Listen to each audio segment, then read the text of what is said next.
봉독한 말씀을 중심으로 자세히 살핀 나도라는 제목으로 말씀을 전하고자 합니다. 여기에 나는 누가복음을 기록한 누가라고 하는 사람입니다. 여러분도 잘 아시는 것처럼 복음서는 예수님의 생애와 교훈이 기록된 책입니다. 신약성경의 맨 처음 마태, 마가, 누가, 요한복음 4복음서가 있습니다. 누가복음은 의사의 직업을 가지고 있는 누가의 작품이고 누가복음의 속편은 사도행전입니다. 누가는 누가복음과 사도행전을 통해서 예수님에 대해서 그리고 예수님을 믿는 사람들의 행적에 대하여서 자세히 기록하였습니다. 사실 우리들의 신앙생활은 복음을 근거로 해서 시작합니다. 복음이 토대를 이루고 복음이 반석을 이루며 그 위에 계속해서 사도행전적인 삶을 살아가야 합니다. 그러므로 우리들은 누가복음서를 통해서 예수님에 대한 바른 지식이 세워져야 하겠고 그 토대 위에 우리의 일상의 삶에서 사도행전적인 삶을 살아가야 할 것입니다. 오늘부터 보게 될 이 누가복음서는 마태, 마가, 누가복음, 또 요한복음 이 네 권의 책 가운데 앞에 세 권의 책을 성서학자들은 공관복음서라고 하는 별명을 붙였습니다. 공관이라고 하는 것은 같은 관점으로 본다라고 하는 그런 겁니다. 예수님을 보는 관점이 비슷하다라고 하는 의미이죠. 성서학자들은 가상으로 예수님의 오록집이 있다고 생각했습니다. 그것을 어떤 분들은 로기아라고 하는 말이나 큐자료라고 하는 그러한 용어를 사용하면서 이제 예수님의 오록이 있는데 이제 사복음서의 저자들이 이제 그 오록을 기초로 해서 자신들의 복음서를 썼다라고 생각을 하였습니다. 그래서 마태복음서는 다른 마가나 누가복음서와 공통된 내용이 한 반 정도 58%가 되고 마태복음의 고유의 내용은 42% 정도 됩니다. 마가복음이라고 하는 책에는 마태나 누가복음서와 공통된 내용이 거의 92%이고 고유의 내용은 8%입니다. 그 정도로 마가복음은 원형에 가까운 책이다라고 하는 것이죠. 우리가 보게 될 누가복음서는 마태복음이나 마가복음과 공통된 내용이 41%, 고유의 내용이 59% 정도 됩니다. 하지만 사복음서, 네 번째 복음서인 요한복음서는 차원이 다릅니다. 공통된 내용은 8%밖에 되지 않고 고유의 내용이 92%나 됩니다.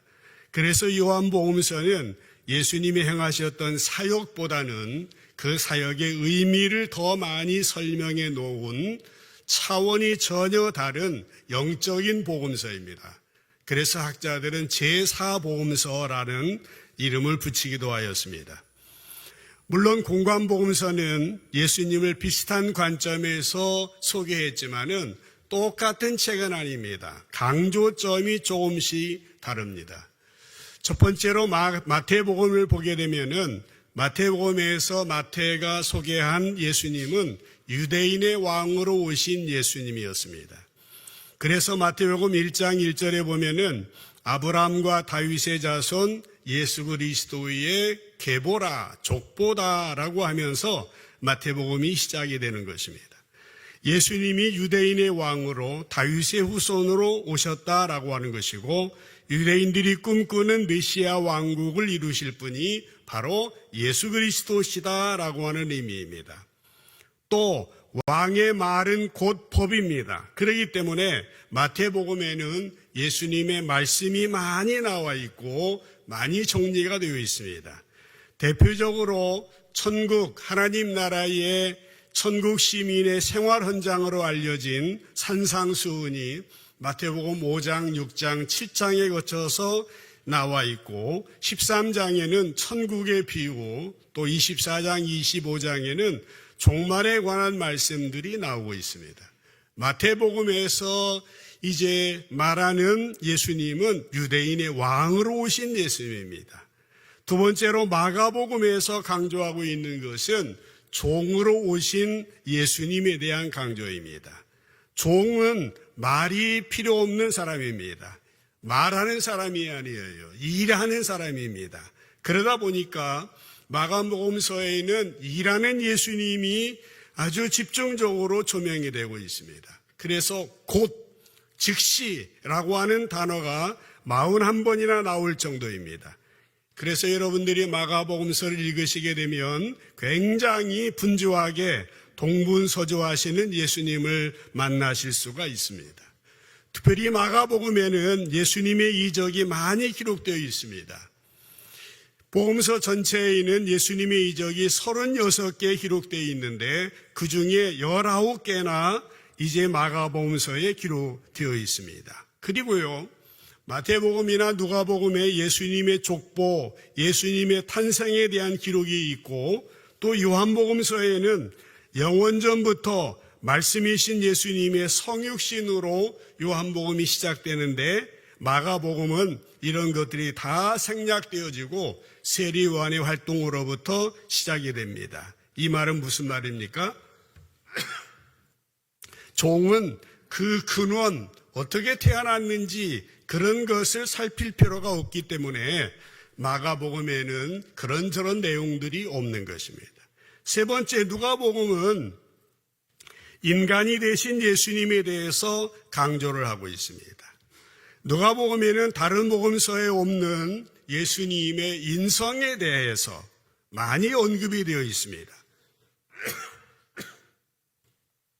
누가복음 2장 40절에 보면은 예수님의 어린 시절에 관한 내용입니다. 아기가 자라며 강하여지고 지혜가 충만하며 하나님의 은혜가 그 위에 있더라 라고 하는 내용과 52절에는 예수님이 지혜와 키가 자라가며 하나님과 사람에게 더욱 사랑스러워 가시더라 라는 말씀이 나와 있습니다. 또요, 42절에 보면은 예수님이 12살 때 소년 시절에 성전에 들어가셨던 내용들이 나오고 있습니다. 이것은 누가복음에만 나와 있는 겁니다. 예수님의 어린 시절입니다. 인간 예수입니다.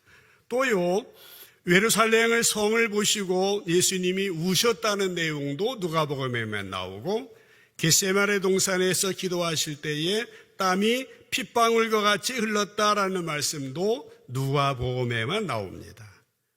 그래서 누가복음을 읽으시게 되면은 완전한 하나님이시기도 하지만 완전한 인간이신 예수님을 만나게 되어질 것입니다.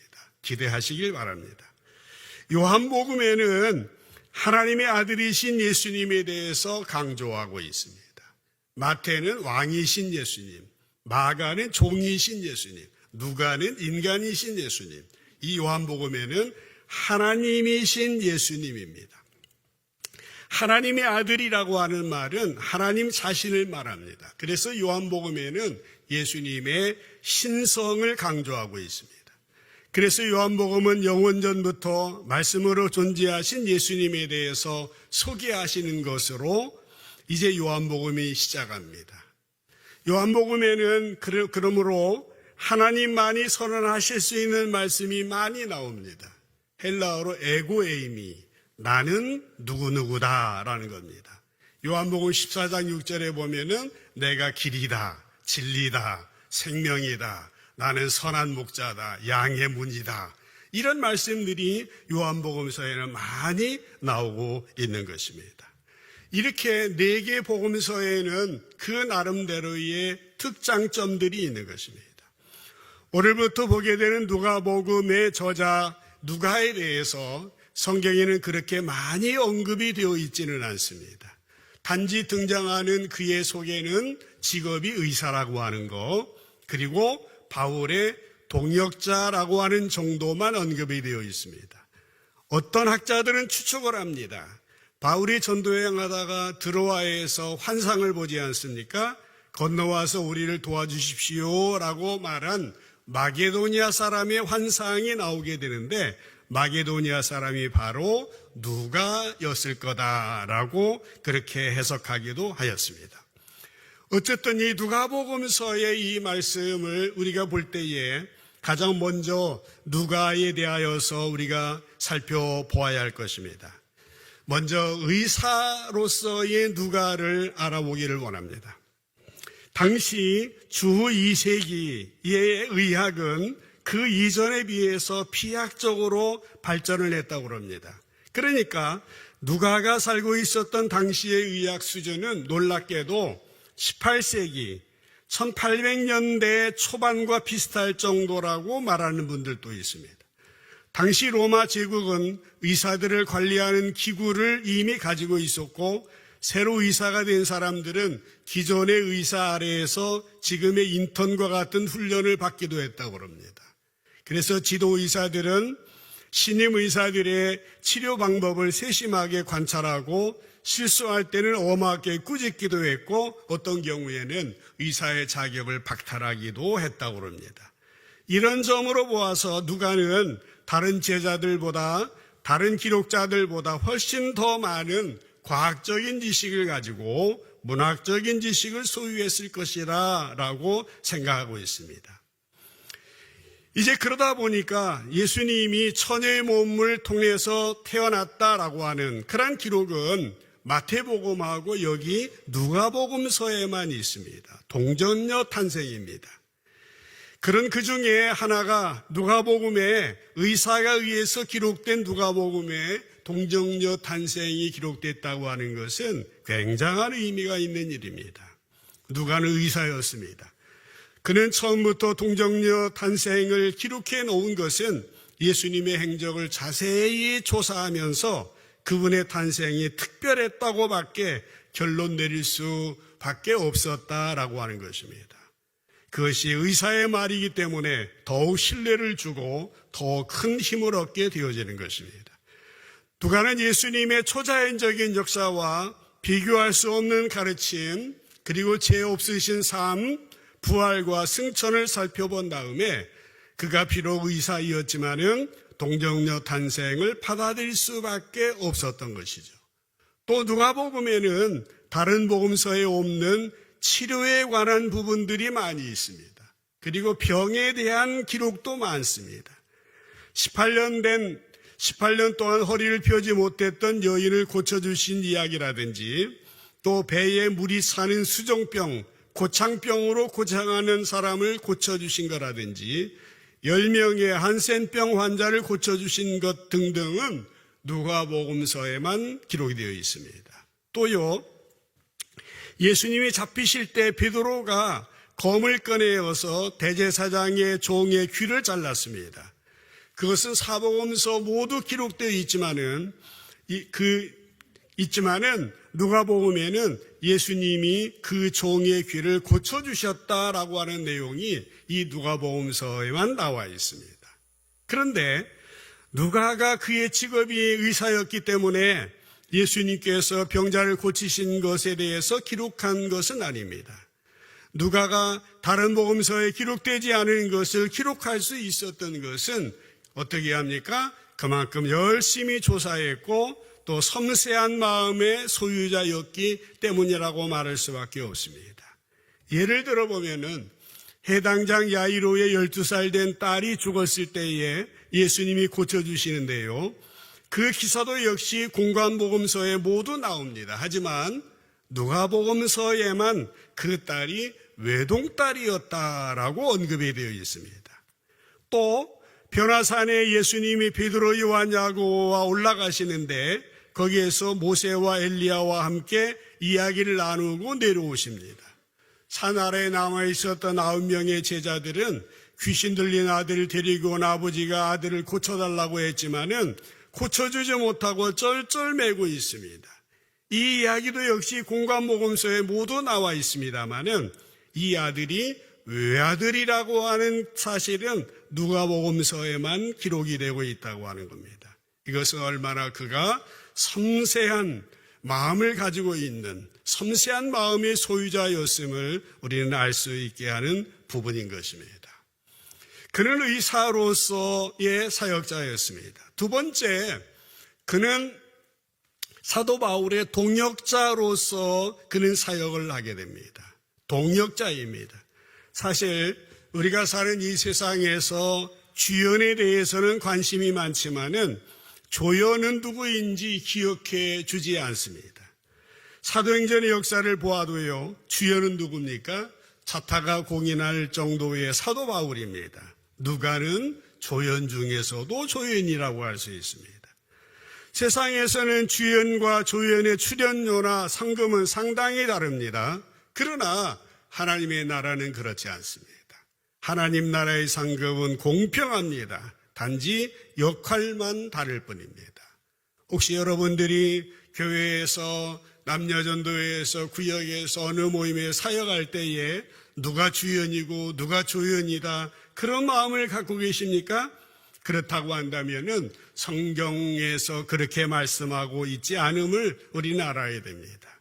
누가는요, 바울이 2차 전도여행의 중간에 합류한 사람입니다. 그러나 바울의 생애 마지막까지 그는 계속한 사람이었습니다. 그는 바울의 전도팀에 합류한 후에 언제나 신실한 사도 바울의 동역자였던 것입니다. 사도행전에 보면은요, 사도 바울이 제수로 로마로 호송되어 갈 때에 누가는 아리스다고라고 하는 사람과 함께 동행을 합니다. 당시는 제수로 호송되어 갈 때 부인도 동행할 수 없었습니다. 단지 수발 들어주는 노예 두 사람만 가능했다고 합니다. 누가는 사도 바울의 종으로서 마지막까지 함께한 사람 중에 하나였더라고 하는 것입니다. 사도 바울이 전도 여행을 할 때에 그가 당한 고난에 대해서 고린도후서에서 기록한 바가 있는데 고린도후서 11장 23절로 27절에 그런 말이 나옵니다. 그들이 그리스도의 일꾼이냐 정신없는 말을 하거니와 나는 더욱 그러하도다 라고 말하면서요, 내가 수고를 넘치도록 하고 옥에 갇히기도 더 많이 하고 매도 수없이 맞고 여러 번 죽을 뻔하였으니 유대인들에게 40에 하나 감한 배를 5번 맞았고 3번 태장으로 맞고 1번 돌로 맞고 3번 파손하고 일주야를 깊은 바다에서 지냈고 여러 번 여행하면서 강의 위험, 강도의 위험, 동족의 위험, 이방인의 위험, 신의 위험, 광야의 위험, 바다의 위험, 거디 형제 중에 위험을 당했고 또 수고하며 애쓰고 여러 번 차지 못하고 줄이며 목마르고 여러 번 굶고 춥고 헐벗었노라라고 그 전도여행의 기간 동안 고생했던 내용을 소상하게 기록하고 있습니다. 그런데 여러분, 사도 바울이 이렇게 수많은 고난을 당했음에도 불구하고 그의 사역이 지속되며 그의 사역이 가능했던 이유는 무엇이겠습니까? 이 고난은 사도 바울의 사역에 대단한 부정적인 영향을 주었을 것입니다. 아마 누가가 없었다라고 한다면은 바울의 사역은 불가능했을지도 모릅니다. 누가는 바울의 동역자이면서 바로 주치의였습니다. 항상 마지막까지 사도 바울과 동역한 사람인 것이에요. 성경을 읽다 보면은 사도 바울과 누가와 관련해서 굉장히 가슴 저미는 부분이 기록이 되어 있습니다. 디모데후서 4장 9절로 11절 말씀에 보면은요, 디모데후서는 사도 바울의 그 최후의 서신입니다. 거기서 이렇게 말합니다. 너는 어서 속히 내게로 오라. 대만은 이 세상을 사랑하여 나를 버리고 데살로니가로 갔고 그리스계는 갈라디아로 갔고 디도는 달마디아로 갔지만은 11절에 누가만 나와 함께 있느니라. 네가 올 때 마가를 데리고 와라. 그가 나의 일에 유익하니라 라고 말했습니다. 디모데에게 사도 바울이 편지를 쓰는데 다 나를 버리고 갔지만은 세상을 사랑하여 갔지만은 그러나 누가만 나와 함께 있다라고 말했다라고 하는 것입니다. 누가가 어떤 사람인지를 우리는 알 수 있게 되는 것이죠. 끝이 좋아야 만사가 좋다. 유종의 미라고 하는 말들이 있습니다. 우리가 시작도 잘해야 되지만은 마지막도 더 중요한 것입니다. 사도 바울이 마지막 최후의 서신인 디모데후서에서 그는 로마 감옥에서 6개월 정도 옥살이를 하면 처형을 당하고 그의 인생이 마무리되게 됩니다. 사도 바울은 지금까지 달려갈 길을 그 누구보다도 열심히 달렸습니다. 그러나 그의 생애의 마지막 부분에 와서 왠지 쓸쓸해 보이기도 합니다. 지금 죽음의 그림자가 그를 들이오고 있습니다. 그는 감옥의 한 구석에서 네로 황제의 심판을 기다리고 있습니다. 함께했던 동역자들은 대부분 다 떠나갔는데 지하 깊은 감옥에서 마지막 가는 길을 묵묵히 곁에서 지켜주던 사람이 있었으니 그 사람이 바로 우리가 볼 누가복음의 저자 누가였다라고 하는 것입니다. 그는 예수님을 향한 신실함이 사도 바울에게 말할 수 없는 위로를 주었던 것입니다. 당시 상황으로 볼 때에 그 어떤 사람도 바울만 중요하고 누가는 별로다라고 말하지는 못할 겁니다. 사도 바울과 누가는 동역자로서 서로 협력하며 하나님의 나라를 위한 사역을 완성한 사람인 것입니다. 누가, 그 사람은 직업인으로 충실을 다했습니다. 누가, 그는 동역자로서 충성을 다했다라고 하는 것입니다. 오늘 우리가 복음서의 저자인 누가에 대해서 살펴보고 있습니다마는 이 누가라고 하는 사람의 이 진면목을 다시 한번 기억하고 누가복음을 한 절 한 절, 한 부분 한 부분 살펴볼 때에 하나님의 은혜가 누가에게 임했던 그 신실함이 오늘 우리 모두에게 임하여서 정말 예수님의 마음, 예수님의 생각, 예수님의 정신으로 세상을 사랑하며 하나님 나라를 아름답게 세워나가는 저와 여러분 되시기를 주님의 이름으로 간절히 축복합니다. 세 번째로 누가를, 복음서의 저자인 누가를 한 번 더 살펴보기를 원합니다.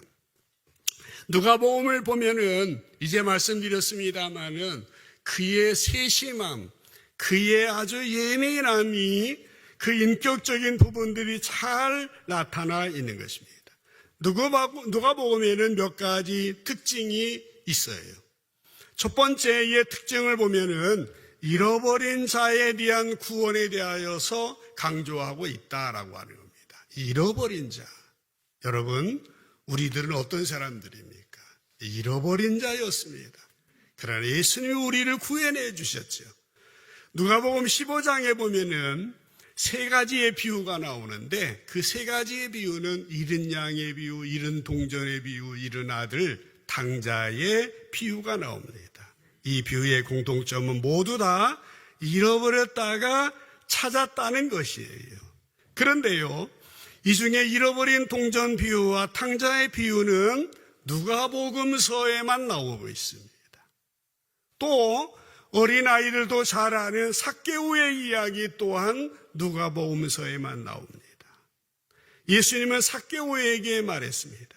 삭개오는 직업이 세리였습니다. 사람들이 인정받지 못해요. 사람들 볼까봐 뽕나무, 큰 나무 위에 올라가서 예수님 보고 있어요. 그때 누가복음 19장 9절로 10절에 보면은 삭개오에게 예수님 말씀하시죠. 오늘 구원이 이 집에 이르렀으니 이 사람도 아브라함의 자손이다. 이 세리이고 인간 취급받지 못하는 이 세리 삭개오에게 예수님은 이 사람도 아브라함의 자손이다. 내가 인자가 10절에 보면 인자가 온 것은 잃어버린 자를 찾아 구원하려 함이라 라고 말씀을 하신 거예요. 누가복음서에는 물론 다른 복음도 그러하겠지만은 더더욱 잃어버린 자, 연약한 자에 대한 구원이 강조되어지고 있습니다. 또 누가복음에는 십자가에 달린 강도의 회개에 대해서 말하고 있습니다. 누가는 자신이 유대인들이 관심도 두지 않는 이방인이었기 때문에 삭개오와 같이 버림받은 자, 강도와 같이 유대인들이 천하게 여긴 사람들을 소중하게 여길 수 있었다라고 하는 것입니다. 이것이 의사 누가, 복음을 기록한 누가의 마음이었습니다. 두 번째로는 이 누가복음은 여인들을 위한 복음이었습니다. 여성들을 위한 복음이에요. 당시 유대 사회는요, 여자는 남자의 부속물로 여겨졌습니다. 인구수에 사람 수에도 포함되지 않아요. 출애굽한 사람들의 수나 오병이어를 먹은 사람들의 수를 말할 때 성경이 뭐라고 말했습니까? 여자와 어린아이 외에 몇천 명이었다. 그렇게 나오고 있습니다. 그런데 사복음서 중에 누가복음만이 엘리사벳의 잉태, 마리아의 잉태에 대해서 기록하고 있다고 하는 점입니다. 물론 마태복음에도 예수님의 동정녀 탄생에 대해서 기록하고 있습니다만은 그 초점이 여인인 마리아가 아니고 그의 남편 요셉이 초점입니다. 그리고 누가복음에만 나인성 과부 이야기, 눈물로 예수님의 발을 씻으며 향유를 부은 여인의 이야기, 마리아와 마르다 얘기가 나오고 있는 것입니다. 누가복음은 여인들을 위한 복음이었습니다. 세 번째 누가복음은 보편적인 복음, 즉 모든 사람들을 위한 복음입니다. 이미 말씀드린 것처럼 예수님의 족보는 마태복음과 누가복음에만 나온다라고 했죠. 마태복음의 족보는 아브라함과 다윗, 세 자손 예수 그리스도의 족보다라고 해서 예수님을 유대인의 왕으로 오신 것을 강조하기 위한 족보인데, 누가복음에 나오는 족보는 예수님을 낳은 요셉에게서부터 아담을 만드신 하나님에게로 거슬러 올라가고 있는 것을 보게 됩니다. 무슨 말입니까? 예수님은 유대인만의 예수님이 아니라고 하는 것입니다. 예수님은 온 인류의 구세주이심을 강조하는 누가복음에 나오는 예수님의 족보라고 하는 것입니다. 또요, 누가복음을 보면은 칭찬 듣는 사람들이 있는데 유대인들보다도 이방인들이 훨씬 그 숫자가 많습니다. 강도 만난 사람을 도와주었던 사람도 사마리아 사람들이에요. 사람 취급 못 받는. 10명의 한센병 환자들이 예수님께 고침을 받았지만 돌아와서 감사의 표를 한 사람도 사마리아 사람이었다라고 하는 것입니다. 이제 누가복음은 바로 보편적인 모든 사람을 위한 복음이었습니다. 하나 더 보면은 누가복음은 기도의 복음입니다. 기도를 강조하지 않는 책이 어디에 있겠습니까마는 복음서에 보면은 기도에 관한 내용이 15번 나오고 있는데 마태복음에 3번, 마가 요한복음에 4번 그렇게 나오고 누가복음에는 11번 등장하게 됩니다. 이 누가복음에는요, 예수님의 사역하시는 가운데서 중요한 일 앞에는 기도했다고 하는 점에 대해서 기록하고 있습니다. 공생애를 시작하면서 세례 요한에게 세례를 받을 때 12제자를 선택할 때 예수님이 주기도문을 가르치시기 전에 마지막 십자가에서 예수님이 하신 그 기도문 아주 자세하게 나오고 있습니다. 그 외에도요, 기도에 대한 말씀이 많이 나옵니다. 한밤중에 떡을 빌리러 온 친구의 비유, 불의한 재판관과 과부의 비유, 바리새인과 세리의 기도 등등이 나와 있는 것입니다. 이것은 누가가 정말 기도의 사람이었음을 드러내주는 증거라 할 수 있겠습니다. 이렇게 누가에 대하여서 연구하면 연구할수록 그의 삶이 귀하게 여겨지는 것은 무엇 때문입니까? 그의 마음을 통해서 예수님을 볼 수 있기 때문에 그렇습니다. 사실 누가는요, 예수님의 직제자가 아닙니다. 12명의 제자에 속해 있지도 않아요. 유대인도 아니에요. 이방 사람이었어요. 마게도냐 사람이라고 할 정도예요. 다른 사람들도 예수님의 생애를 기록하기 위해서 붓을 든 사람들이 많이 있었습니다. 여러분 잘 아시죠? 무슨 복음, 요즘에 도마복음이라든지. 그 사복음서 외에 복음서가 수십 개가 있습니다. 베드로 복음, 바나바 복음, 이런 도마복음 등등의 복음서가 많이 있습니다. 그런데 교회는 이 4권의 책만을 복음서로 확정을 하였습니다. 다른 복음서는 이름만 베드로를 빌렸고 이름만 빌렸지, 바나바를 빌렸지 실상 베낀 책이다라고 보았던 것이죠.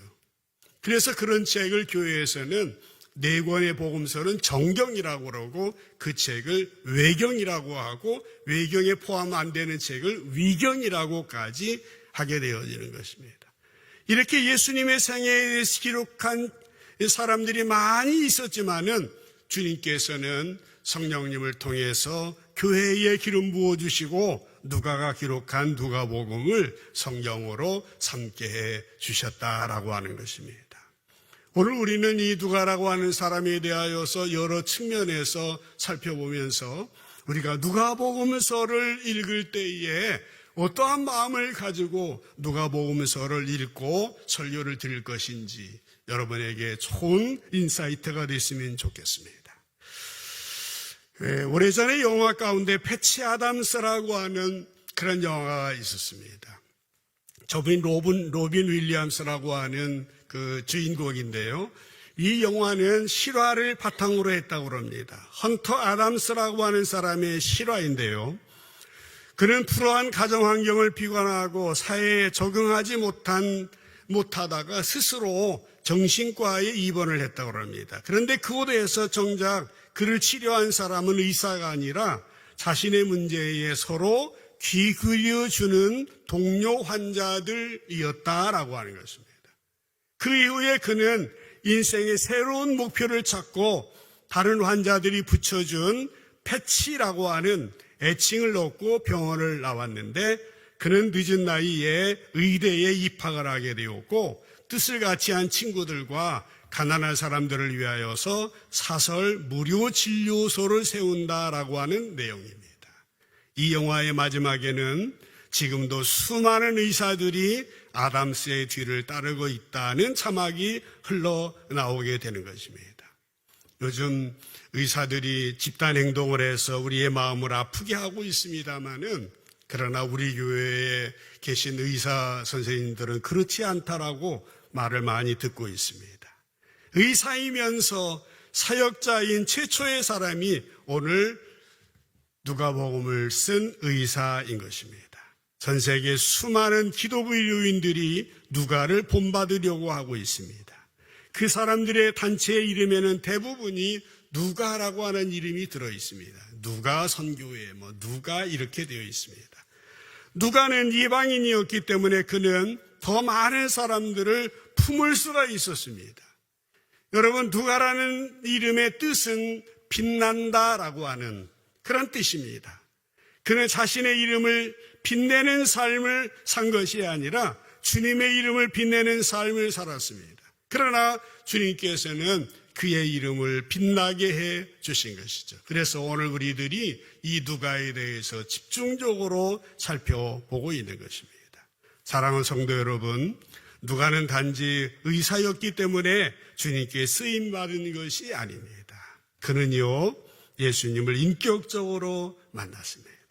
예수님이 만나고 예수님과 함께 예수님의 마음, 예수님의 생각, 예수님의 정신 가운데 살았습니다. 그는 예수님께 헌신하였을 때에 그를 통하여서 사도 바울과 함께 통역할 수 있게 하셨고 이렇게 아름다운 누가복음서도 쓰게 해주신 것입니다. 그가 약한 사람들, 가난한 사람들, 소외된 사람들에게 더 많은 관심을 가졌을 때에 더 넓고 깊게 사역하신 예수님을 만날 수 있게 되었고 예수님의 마음, 예수님의 정신으로 그는 사역하게 되었고 이 책을 쓰게 되었다라고 하는 것입니다. 한자 사자성어에 유유상종이라고 하는 말이 있습니다.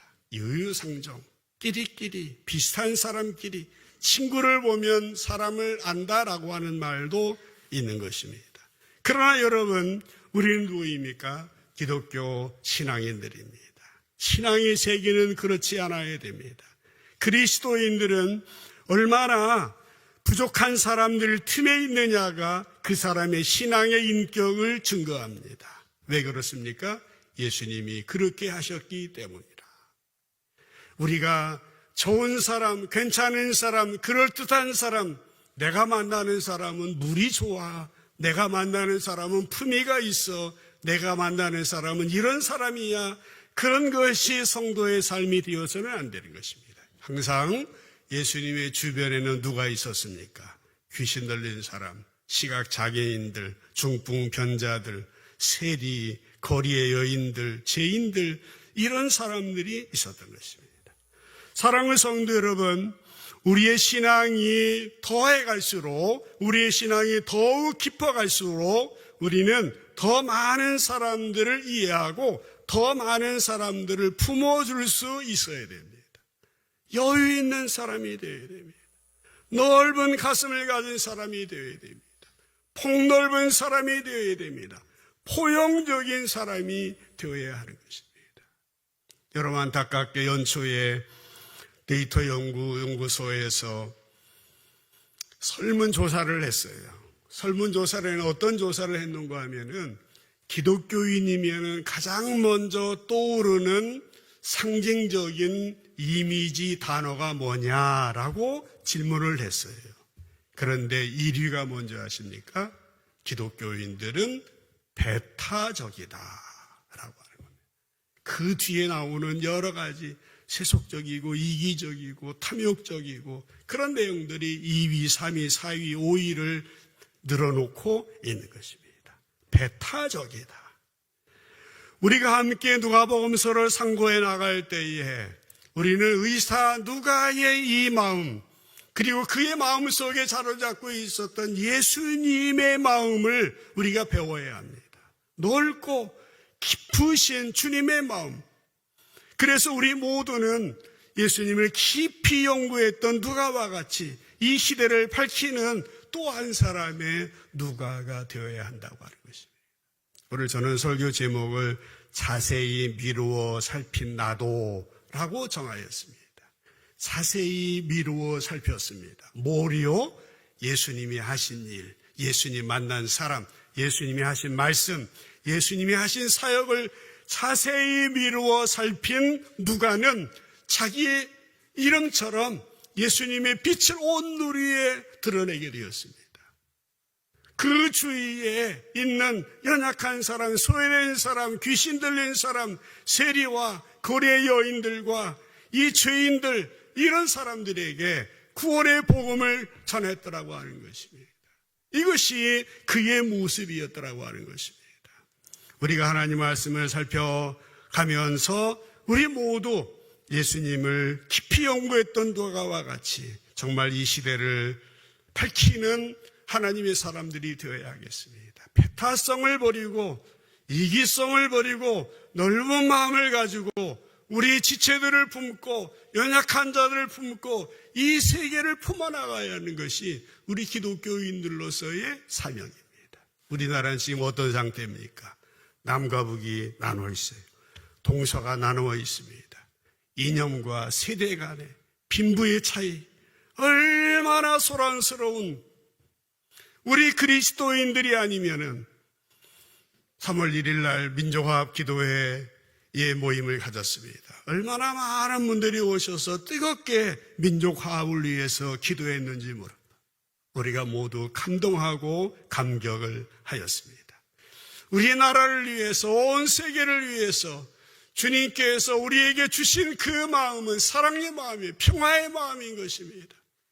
주님은 공평과 정의를 일으키기를 원하셨고 정말 이 세상 어둡고 소외된 연약한 자들에 대해서 관심 갖기를 원하셨던 것입니다. 의사 누가는 그것을 실천했고 빛된 삶을 살아왔는데 오늘 우리가 누가복음을 살펴보는 가운데 우리의 마음 가운데에도 누가와 같이 이 시대를 밝히는 또 하나의 사람이 되어져서 정말 하나님 나라를 아름답게 건설하여 잘했대 칭찬받는 여러분 되시기를 주님의 이름으로 축복합니다. 기도하십시다.